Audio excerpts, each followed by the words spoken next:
Next up, we have Will Charnock of the NANOG board. I know a lot of people believe that, that NANOG was sort of dropped from heaven by the stork, and that's what we have here, but there's actually a structure for NANOG, a governance structure.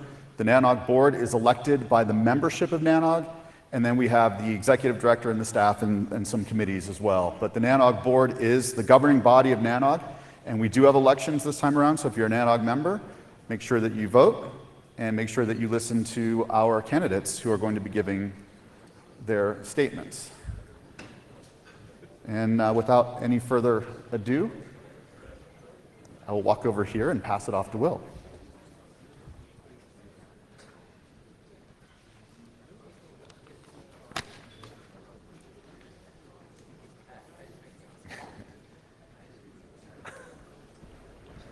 You don't have to leave. Please stay. Yeah, this is not we'll get started. I want to. If you wear it, it's yours. So, it's my election promise.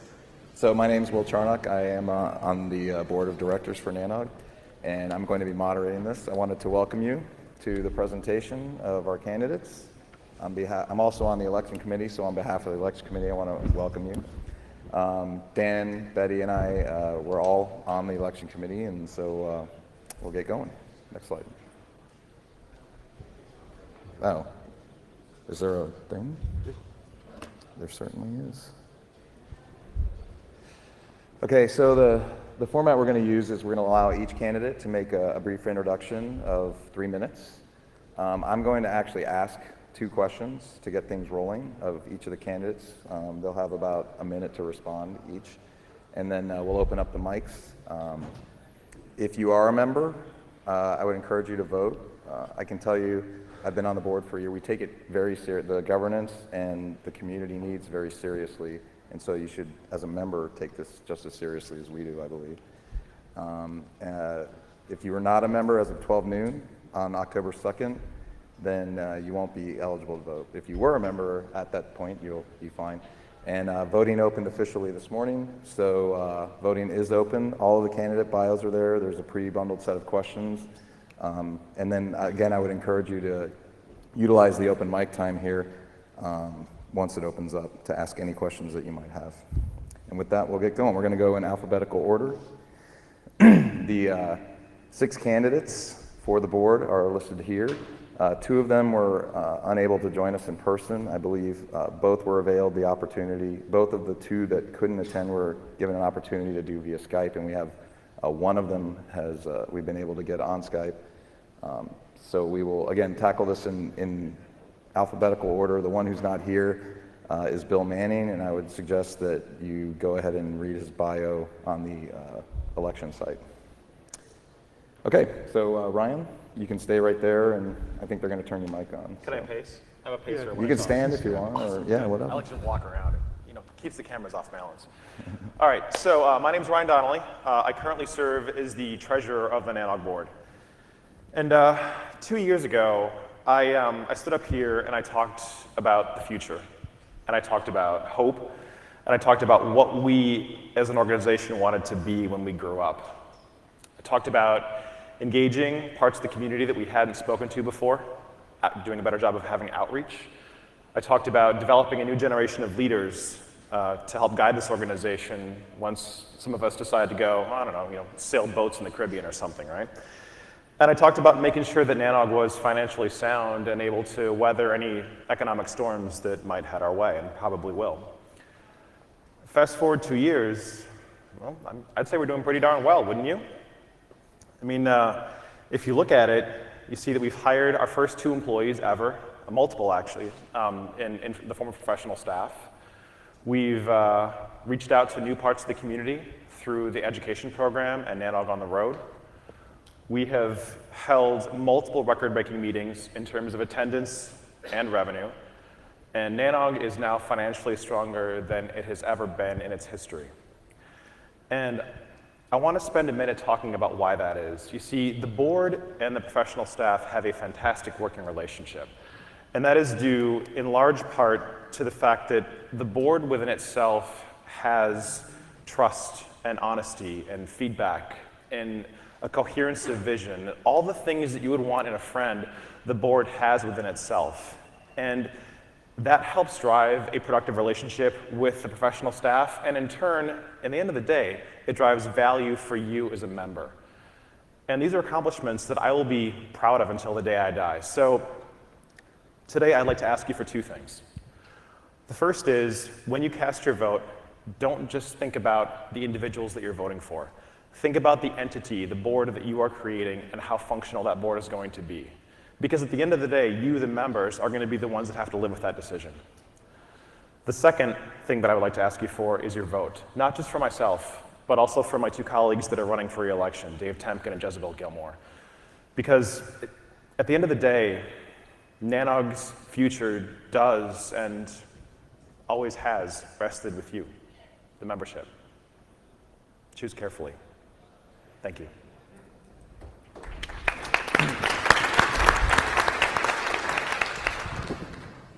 Okay, next is Jezebel Gilmore.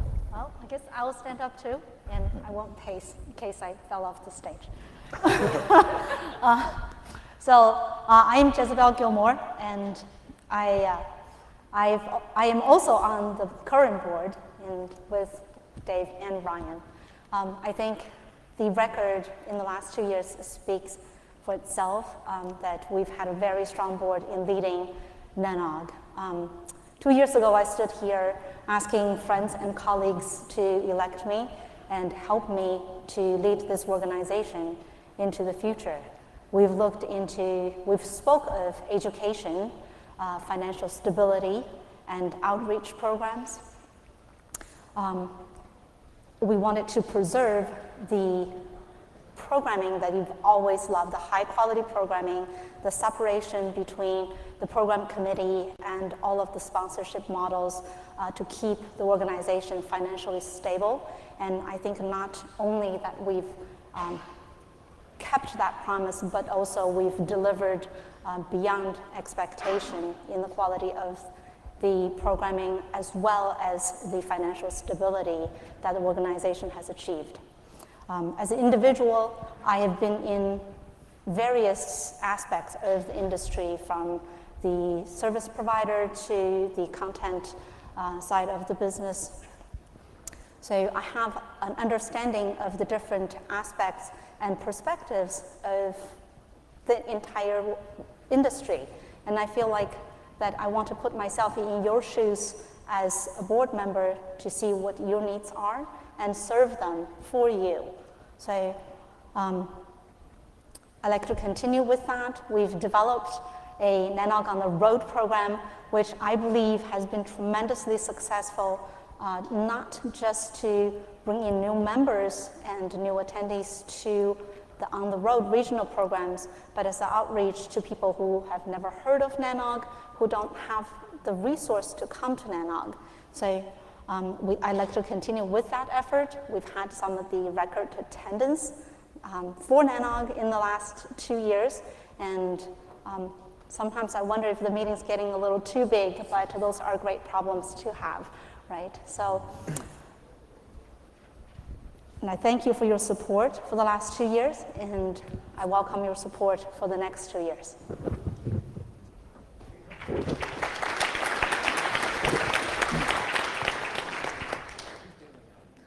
Okay, is Chris on the phone or on Skype? There he is. All right, Chris, you have 3 minutes starting now. Awesome, thank you. First off, I want to apologize for not being there in person. I know in the past I've sat where you sit and seen folks come in over video and doubted commitment when people can't make it, when candidates can't make it to a meeting. I do want to say that I planned on being there and wish I could be there. It comes with more than a little bit of frustration and disappointment that I'm not there in Montreal. And that actually, my regrets go beyond the election itself. And that's kind of what I wanted to talk about today. I believe that, like many of you and like many of my colleagues who currently sit on the board, I've traveled around the world and gone to NOGs and NOCs and other gatherings of network engineers all around the globe. I've even gone to some IETFs and ICANNs and some local IGFs. And through all of that, NANOG stands out as kind of my home NOG. It's where my career is catalyzed. where many of my best relationships have been formed and where I see many of my best friends. It's where I've learned some of the things and met some of the people that have caused me to have any of the little bit of success I may have. And that, I think, all of that together hints at what makes NANOG great. It's more than an organization. It's not even just a mailing list or a meeting. It's really a community, and a community of some of the greatest people, greatest engineers that I've had the pleasure of meeting. I think that's where the strength lies. And I believe that the board sits as stewards of an organization that's there simply to facilitate that community, to facilitate the solving of problems, the building of relationships, and the sharing of information. I'd really like to continue to help out with that. Throughout my career, I've also tried to dedicate myself to helping this community and the community it serves. And so as you cast your ballot, I ask you to think of that community, but maybe more importantly, of the communities that it influences. NANOG being one of the first NOGs of at least its model has influenced and shaped network operator groups all over the world. And I think we should be cognizant of that and be cognizant of the folks that maybe aren't members, maybe aren't directly a part of our community, but either who should be or at least who can benefit from it. So we think of all of that as we cast our vote today. So I'd love to continue to help out. I'd love to sit on the board and help guide this great organization that's already had so much success, so we can all see successes again in the future. Thanks.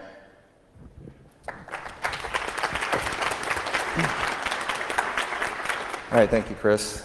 Next we have David Marr. I'll just come over here.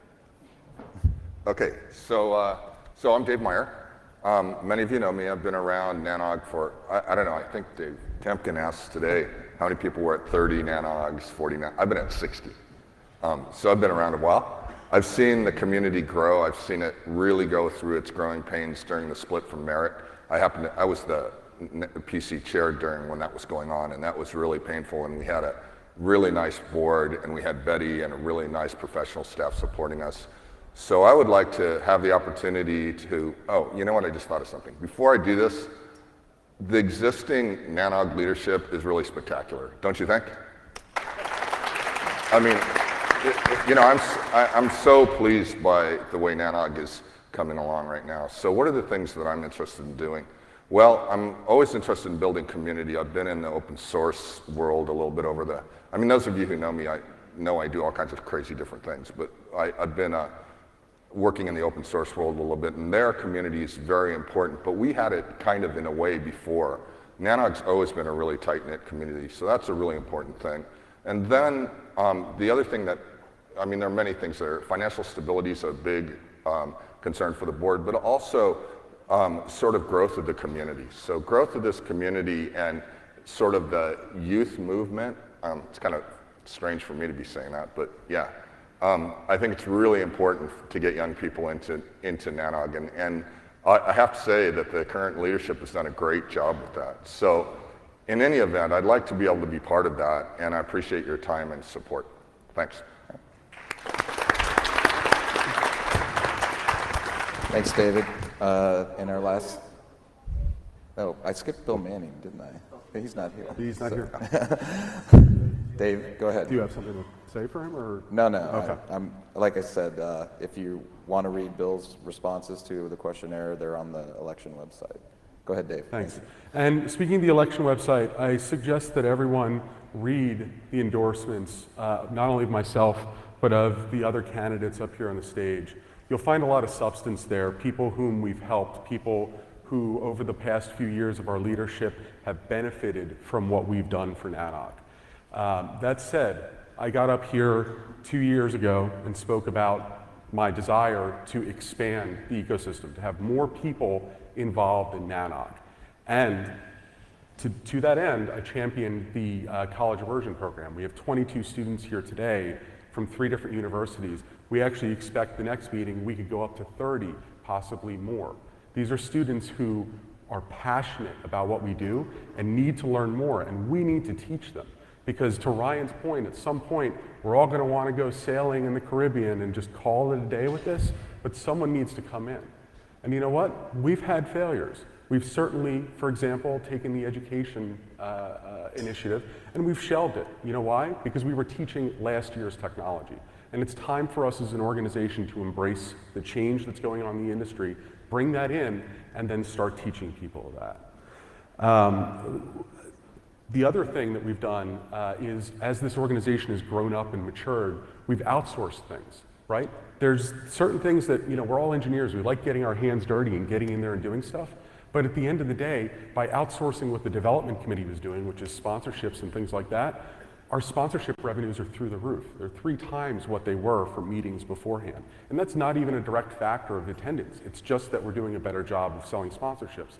And guess what? It's not in this room, right? Where a program is still neutral, we stay out of it. We outsourced running of the network. There were a few bumps the last meeting. But you know what? At the end of the day, we have an SLA that guarantees us performance of the network in this room so that you guys can come here, know that you can do work and whatever you need to do on the network while you're here, still be productive, but also be able to take in all this great information. So in closing, the board as it stands today has done a phenomenal job of returning value to our members and to our attendees.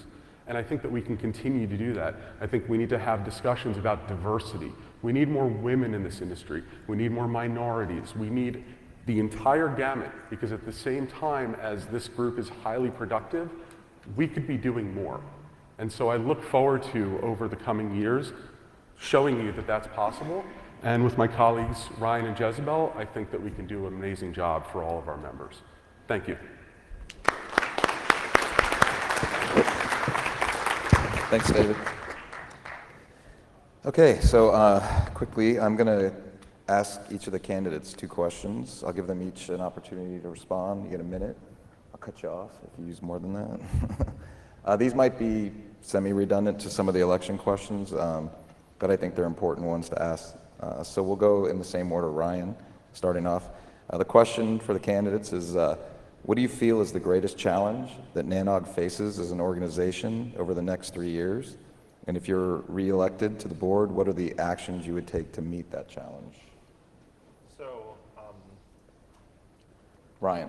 yeah, I'm waiting for my mic. There we go. All right, can you hear me?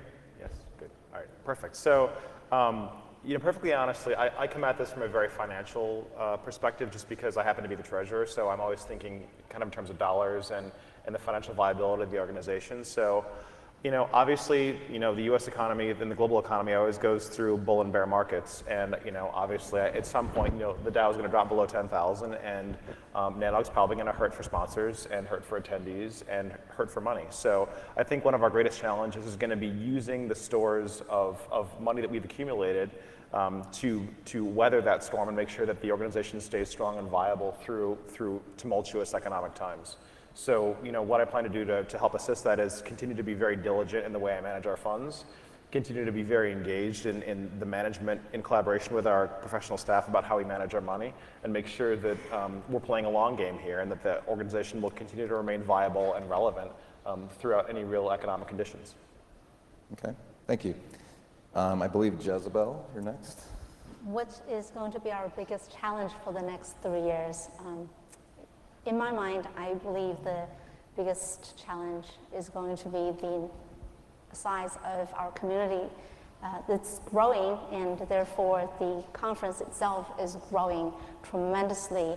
We used to be seeing attendance of 550 on average. Now we're seeing about 800 and to a point of 1,200. And I see that number continue to grow. And I believe that some of you may be feeling that we're losing a little bit of that intimacy of a smaller conference. So how can I see us addressing that? I don't know if that is a problem. Maybe we'll find different venues to support that. That would create a separate meeting space for people to see each other. But we're going to work on that, and your feedback will be welcome to all of us, so we can make that a solution and the best conference that you attend every year. Okay, thanks, Jezebel. Chris Grundeman. Thanks. I apologize. I brought in just after you asked the question, but it sounds like you asked what our greatest challenge will be over the next 3 years. And I think that really what NANOG will struggle or will face as a challenge is continuing to grow up as an organization and as a community, continuing to find new ways to add value.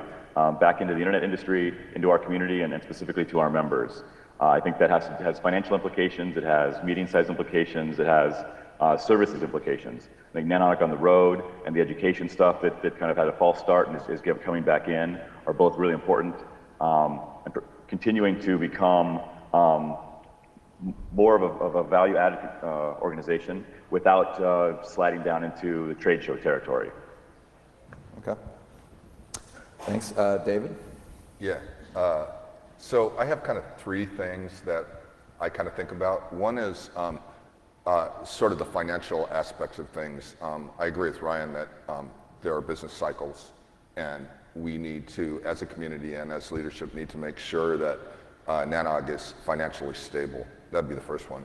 The second one is probably diversity and youth. We need better diversity, more women, et cetera, and I think that's a pretty imperative thing to do. And the final one would probably be, I mean there are others too, but there's final one would probably be around scaling. I also agree with Jezebel on the fact that, so the first NANOG I went to it had 40 people or 30 people or something, and that was a different thing. And then today, while I was at the newcomers lunch, we really got the impact of the size. And so scaling NANOG gracefully and maintaining its character, I think, is a big challenge. Okay. Thank you. Dave Temkin?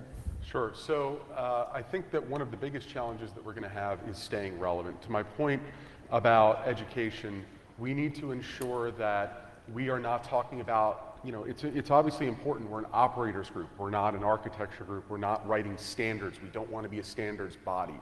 The IATF does a great job of that, and the IATF has been reaching out more and more to operators. That said, we need to make sure that we're on the forefront of technologies that people are using.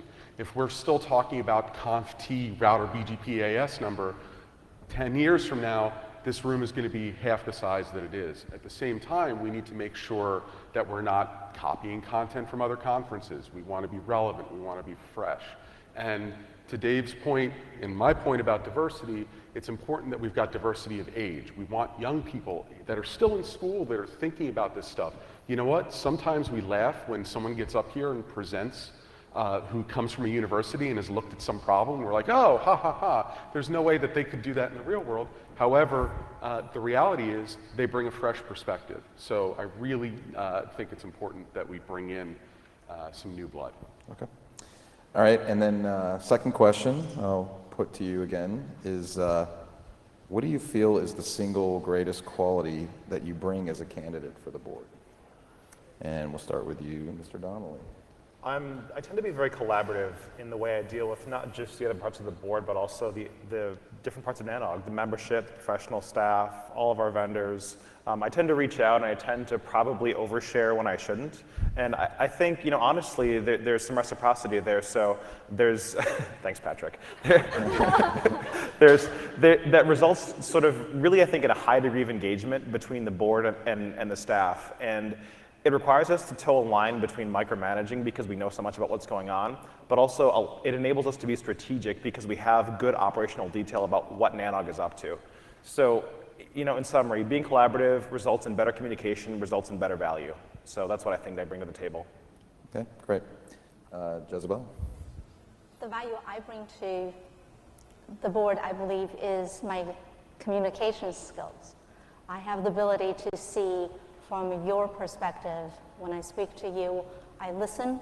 I want to understand what it is that you think that would make this community better and what we can do, and translate that into true objectives and action items to share with the management and the leadership of NANOG and make that a reality for you. Thank you. Chris? Yeah, I think one of the things I bring that may be possibly unique is a really global perspective and a real commitment to serving the community kind of unbiased and without any other organizational strains. My longest running, the hats I've worn the longest in this community are all volunteer hats, and I would like to continue that and continue to fight for this community and for the folks themselves. Right. Mr. Meyer? Okay, so, do I have it? Hello? David Meyer? Yeah, okay, so in my case, I think the best, or my value add for the board is kind of two things. One is I'm a good collaborator, but I'm also, everybody knows that I'm pretty much of an honest broker. I'm objective, and I treat people honestly and fairly. And you know, that was one of the reasons why I was elected as chair of the TSC of Open Daylight, because there's a big battle there of people who couldn't kind of get along. And so I think, not that we have that here, but I think one of the best qualities I have is that I can work together with people and help people work together. All right, thanks.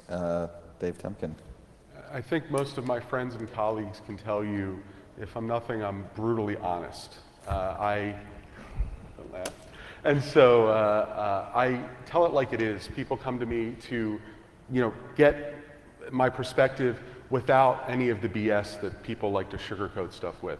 And at the end of the day, I feel that bringing that perspective to the board, being able to take what our members and attendees, their feedback, and process it and just discuss it without any of the veneer that gets applied from some of the over touchy political correctness, tends to be way more productive than spending a lot of time spinning around trying to not make someone upset because perhaps their opinion is not the same as yours.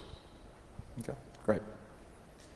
Those were the two prepared questions. Thanks everyone for answering those. I'm going to open up the floor now for questions. Feel free to step up. Please tell us who you are, who you're with, I guess. Yes. Michael Sinatra, ESNet. I just wanted to, I don't have a question for the candidates. I wanted to point something out about Bill Manning, and I might be speaking through two microphones at once. Sorry about that. Bill Manning couldn't come. He emailed the staff saying his wife went into emergency surgery this weekend. So that's why he's not here. I'm just throwing that out. It's just a piece of information. It's not because I don't think he should get a sympathy vote. I'm just saying, just keep that in mind that he didn't just blow this off. So he is doing something else. All right, thanks, Michael.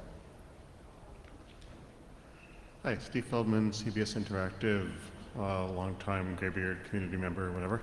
I have a question about the education program. Dave brought this up. So a question for all of the candidates. Is the education program worth resurrecting? If not, why? And if so, how will you make it happen? Okay, we'll go in the same order. Sure. So I think the education program makes a lot of sense as a philosophy and as an approach. I think there's probably a couple of different ways we can approach it. We've looked at things like, so Dave made a point about outsourcing and being quite good at that. So I think there are ways for us to leverage outside educational resources that may help us do the job a little bit better than we can basically do it on our own. I mean, we're a community of network engineers. Doesn't mean we're necessarily all skilled educators or skilled teachers. So I think if we bring in some outside resources that help us develop curriculum collaboratively, potentially we can, educate our community and help develop people, and also potentially help draw folks in from outside that wouldn't normally be part of the community by leveraging those outside resources. So I'd probably engage some partners and hopefully help us do our job a little bit better in that area. All right, thanks, Ryan. Jezebel?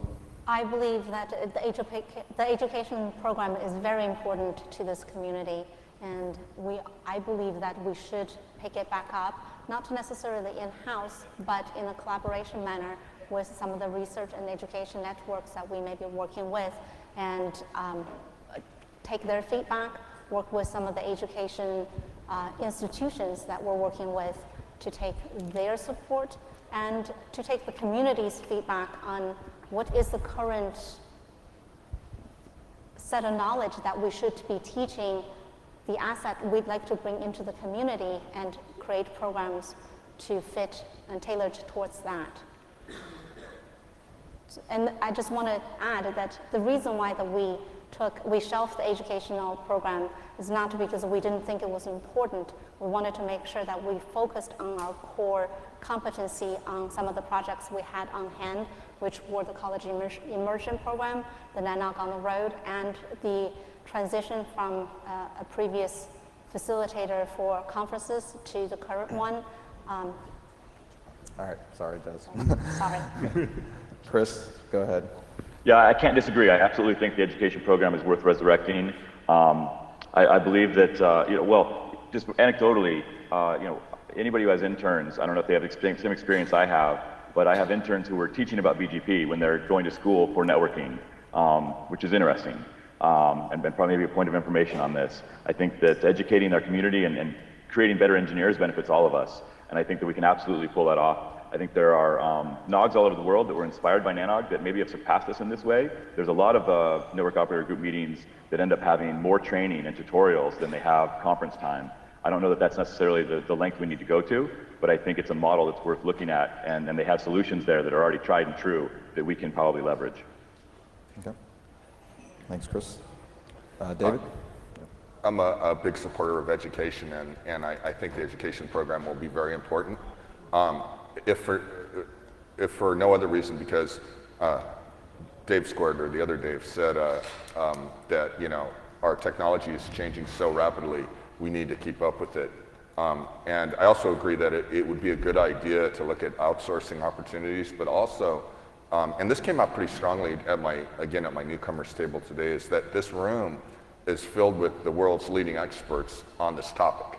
So making it easy for those people to interact with the people who want to learn is another thing we could do to make that happen. Okay, thanks. Dave Temkin? Yep. So I touched on this before, but I absolutely think that education is imperative for us.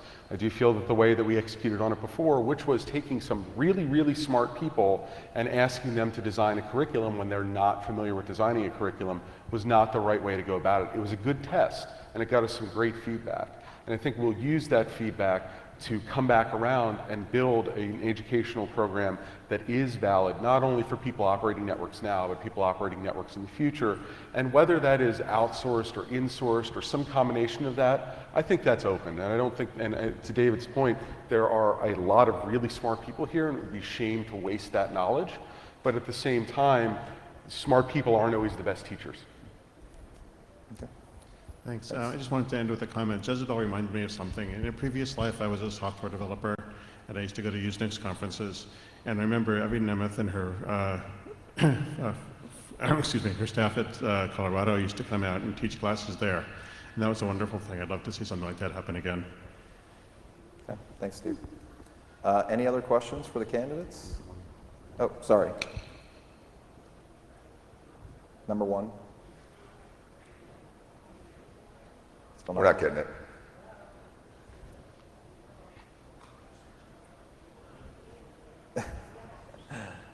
You guys turn mic one on over there?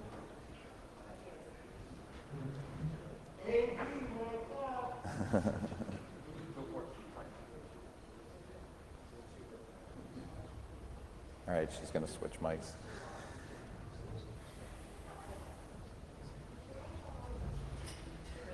Oh, this one makes noise. Hi, I'm Kathy Aronson.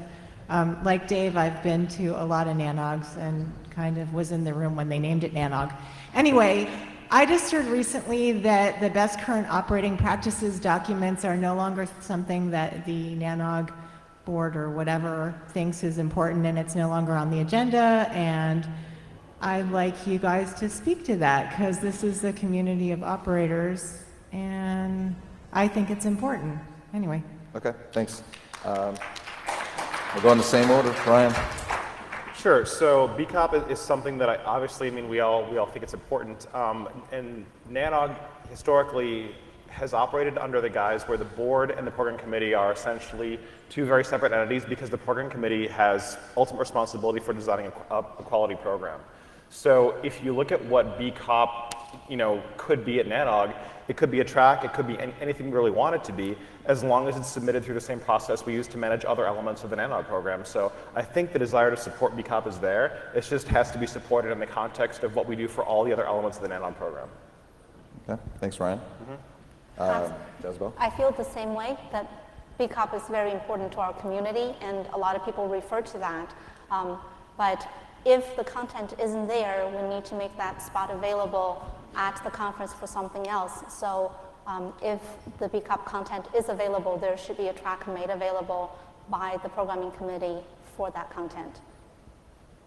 Great, thanks. Chris? Hi, thanks. Yeah, I think many of you may know that this is an issue near and dear to my heart, something I've been working on for 7 or 8 years now. And I agree that the NANOG track and having the program committee accept content is a great way to go. I also believe that the BCOP program itself, the effort itself, is much larger than just a 90-minute spot at a meeting 3 times a year. I believe that the website that supports the work and the mailing list that supports the work and perhaps even professional services are all extremely important to keep this moving forward and keep driving momentum and to keep building a program that really allows the experts in this room to share their information with the world, with each other and with folks beyond these walls. I think that a NANOG track and working that through the program committee makes a ton of sense. I also think that board and organizational support for a BCOP committee was a big step forward and that we've recently taken a huge step back. Okay. I'll just agree with what my colleagues have said, and I'll just add one other thing, that back when I was chair of the NANOG PC, we tried to start something that was like BCOP, but we couldn't get traction for it. And you know, that was too bad, because as I was looking out over the, you know, most of the NOGs that were existing at that time, right, PaperCot, whatever, they all had what were essentially best current practice documents, and they were written by people who were actually implementing those best current practices and had experience with that, so they're very, very valuable. And so I think that, you know, we should be looking at this and finding a way to make it happen, like Jezebel said, through the standard processes. Thanks, David. Dave? So I fully agree that BCOP is an extremely important initiative. However, in order for it to be relevant, it needs to be global. The internet is global. It is not North America. And I think that North America needs to feed BCOP practices up into a global organization. The IETF has recently undertaken this, and I'm excited that NANOG will be able to support the North American viewpoint to the IETF operator community. From a NANOG perspective, we did have a BCOP community. We did have a BCOP effort. In no way did we ever say that you shouldn't have a BCOP track. We thought that was extremely valuable. However, it was very hard to find programming for that track, and it was very hard to get responses from people who were on that committee.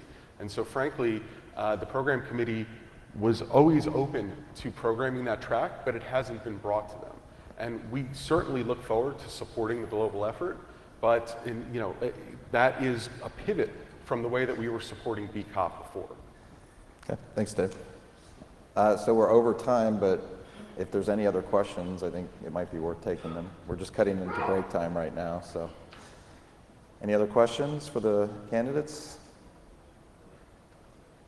Okay, it doesn't look like it. I guess with that, we'll call it a session. Again, if you're a member, please go vote. It is important for the future governance of the group and the organization, and I thank the candidates for coming here and answering the questions. Thanks, Phil.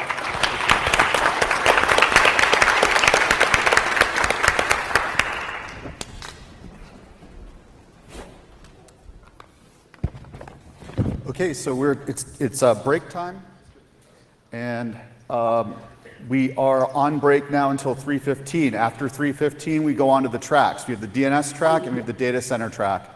In the two, actually, the data center track will be here in this room. The DNS track will be over in the breakout room. I think it's Joliet is the room it's in. Also, is Lee Metcalf here? Are you around, Lee? Because your wallet is in my hand right now.